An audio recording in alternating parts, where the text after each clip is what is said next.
नमस्कार, मेरा नाम अरुही है और मैं कक्षा 8वीं की छात्रा हूँ। आप सभी अवगत है कि प्रत्येक शनिवार को हमारे विद्यालय में एक विशेष कार्यक्रम होता है जिसका नाम है साक्षात्कार। इस कार्यक्रम में हम अपने विद्यालय के प्रधानाध्यापक, किसी शिक्षक, किसी छात्र छात्रा, अभिभावक या फिर किसी जनप्रतिनिधि या पदाधिकारी का इंटरव्यू करते हैं। तो उसी के क्रम में आज हम मैट्रिक के परीक्षा में बेहतर प्रदर्शन करने वाले अनूप भैया का इंटरव्यू करने जा रहे हैं। तो एक बार जोरदार तालियों के साथ इनका स्वागत किया जाए।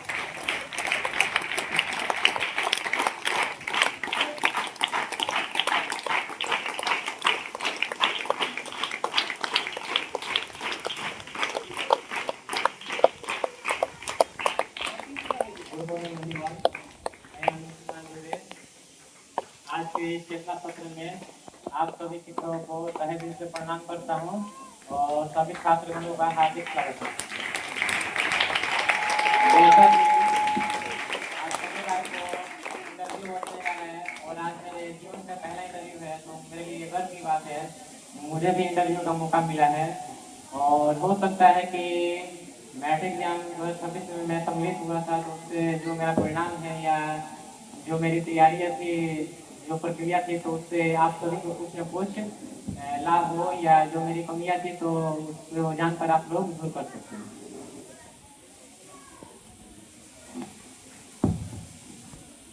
तो भैया आपका इस कार्यक्रम में हार्दिक स्वागत है। तो जब आपका मैट्रिक का रिजल्ट आया और आपको पता चला कि आपने 450 अंक प्राप्त किए हैं, तो आपके मन में उस समय सबसे पहला भाव क्या आया और आपने तत्काल उन खुशियों को किस चीज के साथ साझा किया? जैसा कि हमें ज्ञात है कि मैट्रिक का रिजल्ट 29 तारीख को आया था, तो मैं उस दिन लाइब्रेरी में था, तो हमें पता चला कि आज ही लगभग 1:30 बजे के करीब आने वाला है मैट्रिक रिजल्ट। तो हम लोग लाइव देख रहे थे और लगभग आधा घंटा तक खुला ही नहीं, कि सर्वर काम नहीं कर रहा था। लेकिन जैसे ही खुला तो हम लोग देखे कि आधे ही खुला है, सर्वर इतना काम नहीं कर रहा था। तो हमने देखा कि 480 अंक प्राप्त किए हैं। तो कुछ बगल के भैया थे तो बता रहे कि नहीं, अभी इसका प्रैक्टिकल का अंक नहीं दिखा रहा है। तो बाद में प्रैक्टिकल के अंक के साथ देंगे तो कुल हमारे 450 अंक था। तो फिर मुझे लगा कि नहीं, इतना थोड़ा कम नहीं हो सकता, चेक करना पड़ेगा। लेकिन बाद में शिक्षकों से कि थोड़ा संपर्क किया तो कहे कि नहीं, नंबर काफ़ी है, थोड़ा हो सकता है राइटिंग में कमी हो रही हो या तुम्हारी तैयारी में कमी रही हो। तो मैंने सोचा कि चलो तब भी इतना काफ़ी है, और मैंने इस रिजल्ट का साझा करना स्टार्ट किया। तो मैंने सर्वप्रथम अपने बड़े भाई को रिजल्ट बताया कि मैंने मैट्रिक में 450 अंक प्राप्त किए हैं। तो उन्हें भी अंक जानकर खुशी हुई है। और मैंने घर वाले को जब सभी को इस अंक के बारे में बताया तो सभी तो खुश थे, लेकिन पापा थोड़ी अपेक्षा कर रहे थे कि ये थोड़ा और बेहतर करते या टॉपर आते। लेकिन फिर भी सराहना थी कि नहीं, चलो आगे कुछ और बेहतर करना है।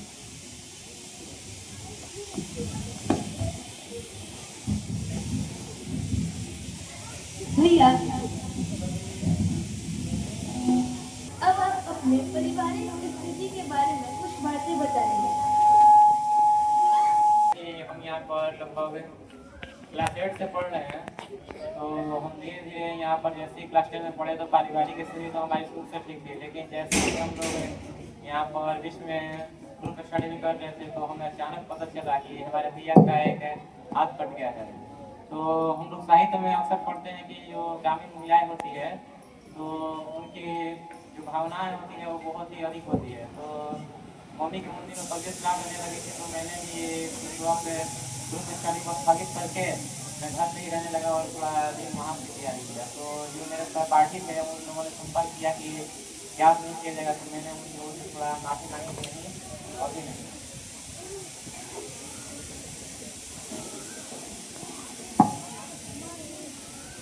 तो भैया मेरा अगला प्रश्न है कि आपने मैट्रिक परीक्षा की तैयारी कैसे किया?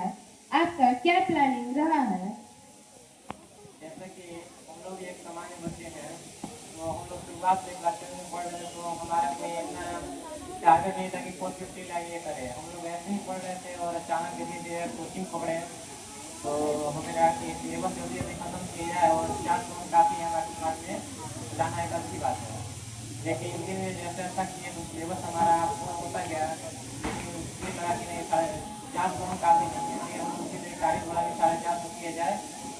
और इसी वक्त जैसे कि हम लोग के विद्यालय से प्रत्येक साल कोई ना कोई विद्यार्थी जाया करता था और वहाँ पे स्पोर्ट्स में अच्छा किया करता था। तो हम लोग की यही राय थी कि चलो पहले मैट्रिक परीक्षा की काफ़ी तैयारी करेंगे, पहले 10 कोर्स की तैयारी करते हैं ताकि वहाँ की और बेहतर तैयारी हो जाएगी। तो हम लोगों ने ग्रुप स्टडी करना स्टार्ट किया। ग्रुप स्टडी स्टार्ट किया तो फिर उसमें लगभग 2 महीने हम लोग हर एक चैप्टर को वन शॉट से पढ़ते थे और सभी लोग आपस में बांट कर करने लगे तैयारी। क्योंकि ऐसे भी अगर कोई एक व्यक्ति इतना ले चले तो थोड़ा लंबी समय लग सकता है, लेकिन अगर सभी लोग बांट के करें तो थोड़ी जल्दी तैयारी हो सकती है और अच्छी भी हो सकती है। क्योंकि सभी में कोई ना कोई एक चैप्टर होता है, कुछ आप नहीं जानते हो, कुछ आप नहीं जानते हो अलग विषय में, लेकिन सभी कुछ ना कुछ आप करके सभी की तैयारी हो सकती है। तो हम लोग जैसे ही यहाँ बेस कोर्स की एग्जाम दे दिए थे और उसी वक्त में स्थापित कर दिया था स्टडी को, घर में चला गया था। तो मैं ऐसे ही अभी घर से पढ़ाई कर ही रहा था, शायद दीपावली का दिन था पास में। तो हेड सर ने मुझे कॉल किया, मैं ऐसे ही अभी पढ़ ही रहा था तो उन्होंने बताया कि तुझे तो बेस कोर्स के एग्जाम में प्रथम स्थान है। मुझे विश्वास नहीं हुआ क्योंकि वो बताया कि पूरे जीवन में प्रथम स्थान है, क्योंकि ये मेरे पूरे जीवन की ऐसी बड़ी खुशी पहली बात थी। तो मुझे फिर लगा कि नहीं 450 अंक की काफ़ी नहीं है, थोड़ा टारगेट और लगाया जाए। तो हम लोग सोचे कि नहीं अब थोड़ा टॉपर की तैयारी करते हैं कि ताकि हम लोग के उन बच्चों में गिने जाए जो थोड़ा बेहतर करते हैं। तो फिर हम लोग यहाँ से चले गए, सेकेंड मेंस एग्जाम देकर चले गए बेस कोर्स के लिए, और वहाँ भी 1 महीना रहे। लेकिन कुछ दिक्कतें आ गई, मेरी गलती ये थी कि मैंने अचानक ही फैसले ले लिए और वहाँ से आ गया। तो यही मेरी गलती रह गई, जहाँ थोड़ी चूक हुई नहीं तो थोड़ा और भी बेहतर अंक आ सकता है। कभी ऐसा भी होता होगा कि आप पढ़ने बैठे और आपको नींद आने लगे या पढ़ने का मन नहीं करता हो, यूं ही कहे तो मन भटक जाता होगा। तो आप इन सभी चीजों को से कैसे उबर पाते होंगे? ऐसी बात होती है सभी में स्वाभाविक है, मतलब कि नींद लगती है कभी कभी पढ़ने जाते हैं तो।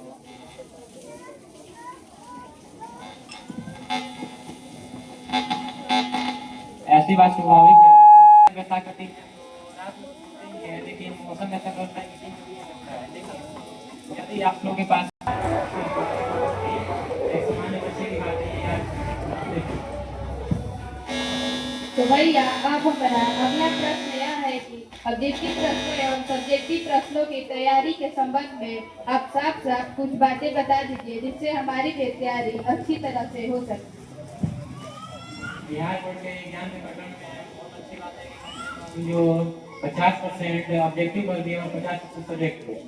तो ऑब्जेक्टिव की तैयारी तो सामान्यतः आसानी से होती है और सब्जेक्टिव की नहीं। तो हमें खासकर पहले सिलेबस पर ध्यान देना चाहिए। सिलेबस जैसे पूर्ण हो तो हमें सब्जेक्टिव की पीवाईक्यू हो या अन्य और जो भी बुक्स हो तो उससे हमें सॉल्व करना चाहिए।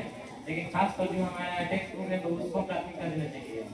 और जैसे जैसे सब्जेक्टिव आपका तैयारी होता जाएगा तो ऑब्जेक्टिव भी उसमें कुछ ना कुछ हल होता जाएगा। लेकिन मैं तो यही अगर राय दूंगा कि यदि आप लोगों के पास खाली समय है तो उसको हंसते खेलते ऑब्जेक्टिव लिखते रहिए। जैसे कि कोई हंसी नहीं, हाँ इसका क्या था उसका क्या था, तो ऑब्जेक्टिव ऐसे तैयारी होते रहेगा। लेकिन सब्जेक्टिव के लिए आपको खास समय देना पड़ेगा और उसके लिए अधिक समय देना पड़ेगा, क्योंकि ऑब्जेक्टिव तो निकालने के ऑब्जेक्टिव में भी कभी कभी ऐसा ऑप्शन देता है कि 4 ऑप्शन दिए तो कभी 2 ऑप्शन में आप लोग को उलझ जाएंगे, ये होगा ये होगा ये होगा तो ये होगा। लेकिन एग्जाम बैठने में बहुत समय कम रहता है तो इस समय और दिया होता है। इसलिए थोड़ा आप लोग ऑब्जेक्टिव की तैयारी करेंगे तो आपको कंफर्म रहेगा कि हाँ यही होगा, तो इससे आप लोग का नंबर भी और बेहतर हो सकता है।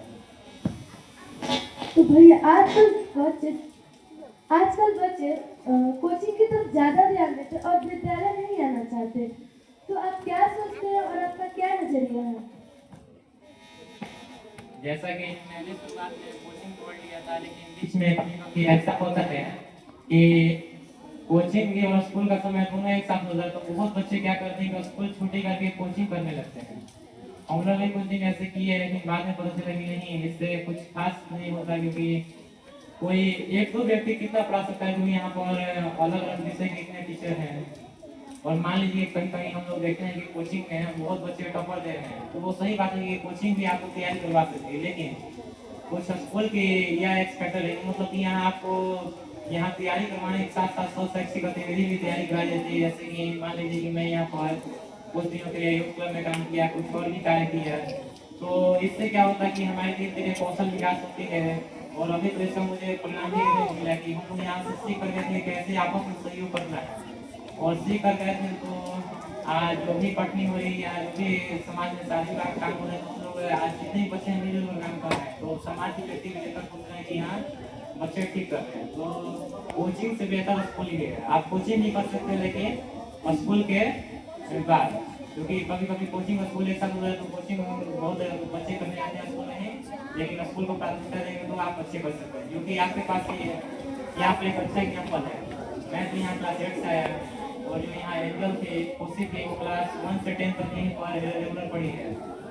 और हमने जो क्लास 8 से आए तो क्लास 8 से देखा कि मतलब कि सबसे अधिक रजिस्टर उठा के देखो तो दोनों का सबसे अधिक रेगुलरिटी है। तो मतलब कि इसका अच्छा परिणाम भी मिला है। जितना अधिक विद्यालय आगे तो उतना ही अधिक शिक्षित होंगे। और आज बड़ी खुशी की बात है कि हमको हमको मैट्रिक के तैयारी में ग्रुप स्टडी का कोई महत्व है? ये बिल्कुल विचार की बात है, क्योंकि जब कोई बच्चा अकेले तैयारी करता है तो जब हम छोटे से आते हैं तो क्लास 1 से 8 तक सिलेबस छोटा रहता है, लेकिन 9th के बाद सिलेबस अचानक इतना बड़ा देकर मन घबरा जाता है। लेकिन 9th में उतना बोर्ड के एग्जाम प्रेशर नहीं रहता, तो बच्चे अपना तैयारी पर ध्यान नहीं देते, इसलिए थोड़ा पूर्ण तैयारी नहीं करते। लेकिन 10th की बोर्ड है तो बच्चे चाहते हैं कि हम पूर्ण तैयारी करें, अच्छे से तैयारी करें। तो एक बच्चे चाहे तो थोड़ा अच्छे से तैयारी कर सकते हैं, लेकिन उसमें लॉन्ग टर्म लग सकता है, लंबा समय लगता है। लेकिन ग्रुप स्टडी करेंगे तो आप क्या करेंगे, स्टडी को बांट बांट कर सकते हैं। कोई भी एक विषय है तो आप चैप्टर को बांट लेंगे, हाँ 2 चैप्टर आप कर लो, 2 चैप्टर आप कर लो, 2 चैप्टर आप कर लो, कल प्रस्तुत कर लो। तो इससे क्या होता है कि आप कम समय में कर सकते हैं, और ये एक दूसरे से कुछ न कुछ प्रश्न करते हैं। तो इससे जो आपका एक मतलब कुछ अलग जो आपका बात है और कुछ अलग बात है तो कुछ देखने को मिलेगा, और कभी आप लोग ध्यान नहीं। तो मैं अवश्य कहूँगा कि आप लोग ग्रुप स्टडी कीजिए और इसका परिणाम भी अच्छा देखने को मिलेगा। लेकिन ग्रुप स्टडी का एक थोड़ा यह दुष्परिणाम है कि कभी कभी क्या बच्चे करते हैं कि 40 मिनट पढ़े, 1 घंटा पढ़े, 5-10 मिनट थोड़ा बातचीत में लग गए या थोड़ा हंसी मजाक में लगे, तो उतना लंबे समय नहीं कितना है, बस थोड़ा 2 मिनट बातें हुई और उसके बाद टॉपिक सब नहीं पढ़ाई में लगे। तो भैया अब अगला प्रश्न यह है कि आजकल बच्चे ऑनलाइन या यूट्यूब के माध्यम से पढ़ते हैं, यह परीक्षा के लिए कितना सार्थक रहेगा? जैसा कि आजकल बच्चे हैं का ट्रेंड चल रहा है कि ऑनलाइन कर रहे हैं, और होना भी चाहिए, क्योंकि थोड़ा बहुत बच्चे स्कूल नहीं जाते हैं या कोई एजुकेशन नहीं जाता है तो थोड़ा घर पे ही पढ़ लेते हैं। लेकिन मैंने भी उन दिनों बीच में लगभग सितंबर अक्टूबर में मैंने एक बैच लिया है PW का। लेकिन मैंने धीरे धीरे कोशिश किया तो आप किसी भी बैच में मतलब कि आपके पास समय कम है, आप सोच रहे हैं कि मतलब स्कूल में भी टाइम दे, ट्यूशन में भी टाइम दे, यहाँ पर भी टाइम, वहाँ पर टाइम, तो कुछ अधिक हो नहीं सकता, लेकिन हाँ कुछ सही दे सकता है। तो मैं चाहता हूँ कि आप लोग 10th का सिलेबस कुछ अधिक खास नहीं है, तो ऑनलाइन क्लास आपका सहयोग हो सकता है, मतलब सहयोग दे सकता है कि एग्जाम में क्या नहीं। लेकिन ऑनलाइन स्टडी को लेकर जो मतलब आप लोग उसी मत रह जाइएगा, क्योंकि आप लोग की यहाँ पर जो शिक्षक हैं बहुत ही सहयोग कर रहे हैं, तो सिलेबस भी काफ़ी कम है। तो अगर आप शिक्षकों के सहयोग से पढ़ना चाहते हैं तो सिलेबस शिक्षक के लिए पूरा बना देंगे। लेकिन कुछ समय तैयारी रहती है बाकी रहती तो थोड़ा ऑनलाइन में थोड़ा जल्दी करते हैं तो उसका सही हो सकता है। लेकिन ये नहीं कहता हूँ कि ऑनलाइन करके निर्भर सकते। उदाहरण के लिए मैंने 2 दिन एग्जाम के समय में लास्ट दिन यहाँ पर विद्यालय में आया था, तो मैंने अभी से पूछा कि मेरा संस्कृत बहुत कमजोर है, सही विषय मेरा संस्कृत कमजोर हो गया था, तो क्या एग्जाम में तो आप कुछ मदद कर सकते हैं? तो उन्होंने कहा कि तो 2 दिन मुझे उन्होंने अकेले पढ़ाया, और जो सबसे हार्ड उसमें थोड़ा पैटर्न रहता है कि आवेदन होता है या पत्र लेखन होता है कि संस्कृत में मोबाइल पर लिखना होता है। तो उन्होंने वैसा किया कि हिंदी में लिखने आता है, तो मैंने बोला हाँ। उन्होंने बोला कि एकदम बिल्कुल सिंपल है, बस धीरे धीरे 1-2-4 स्टेप में ऐसे करते जाओ हो जाएगा। तो मैंने ऐसे करते ही 2 दिन उन्होंने पढ़ाया, और थोड़ा समय कम था तो मैंने 5 दिन भर पर पढ़ा अपने संस्कृत, और उसका बेहतर परिणाम भी देखने को मिला कि मेरा जो रिजल्ट आया तो उसमें मेरा हाईएस्ट नंबर था संस्कृत का ही 97 देखने को मिला। तो मैंने आप लोगों से बताया तो उन्होंने कहा कि ये बहुत अच्छी बात है, लेकिन बच्चे उनके साथ उतना पूछते नहीं है, प्रश्न पूछते नहीं है, तो वो भी तैयारी करवा दे। तो मैं चाहता हूँ कि आप सभी जो भी विषय आप बहुत कमजोर है उन सभी चीज को संपर्क करें, कुछ न कुछ सीखते रहना। नेटटी की परीक्षा में अच्छे अंक लाने के लिए प्राथमिक कक्षा यानी वर्ग 1 से लेकर 8 तक का क्या कितना महत्व है?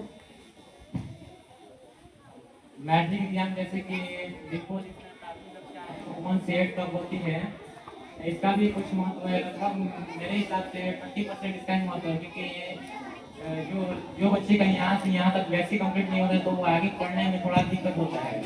तो लगभग यदि 1 सेट तक आपका बेसिक कंप्लीट है तो 9 10 थोड़ा समझने में आसानी होती है, लेकिन यदि 1 सेट कंप्लीट नहीं है तो 9 10 थोड़ा कंपेयरिंग करने में मान की बोर्ड है तो अभी आप चाहते हैं इसमें बेहतर करें तो थोड़ा बहुत मुश्किल मिलने पड़ती है। तो इस लेवल आप लोग प्राथमिक कक्षा जो प्राथमिक विद्यालय के बच्चे हैं वो अभी से तैयारी हो जाए कि नहीं मुझे इसी क्लास में थोड़ा बेहतर करना है, बेहतर करना है। 4 में तो 4 बेहतर करना, 5 6 7 8 ऐसे मुझे अभी से ही बेहतर करना है, तो अभी आप आगे जाकर और भी बेहतर कर सकें। तो प्राथमिक विद्यालय का इसमें प्राथमिक कक्षा का बहुत ही अधिक महत्व है, क्योंकि यहाँ से आपका बेसिक बनना स्टार्ट हो जाएगा।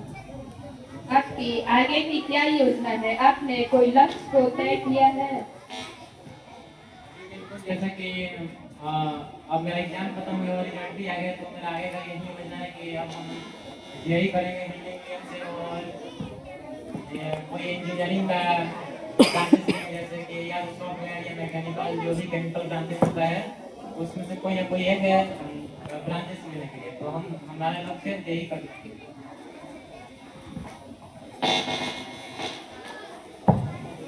भैया, क्या आप अंत में अपने विद्यालय के बच्चों के लिए कोई मैसेज देना चाहेंगे?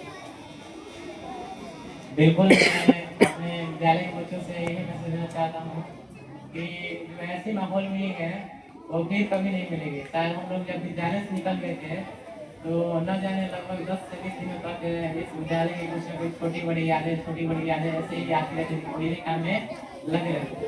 ये आप लोग का खास समय है, थोड़ा हफ्ते के चलिए और खासकर पढ़ने में ध्यान दीजिए, क्योंकि यही समय आप लोग का 10 तक थोड़ा साथ में रहेगा। 11th में निकलने में जो अभी हम लोग समय है और थोड़ा विकल्प दिक्कत होता है कि मतलब क्या सब्जेक्ट ले या क्या कैसे करे, लेकिन अभी आप लोगों के पास जो हर एक विषय शिक्षक बताने के लिए कि आप लोग ऐसे करें या ऐसे पढ़ें, तो ये बहुत कुछ खबरी की बात है, क्योंकि हम लोग इतनी अच्छी मार्क्स दे चुके हैं। तो आप लोग ध्यान से पढ़ें और थोड़ा बेहतर करेंगे ताकि विद्यालय का कुछ नाम आगे बढ़े।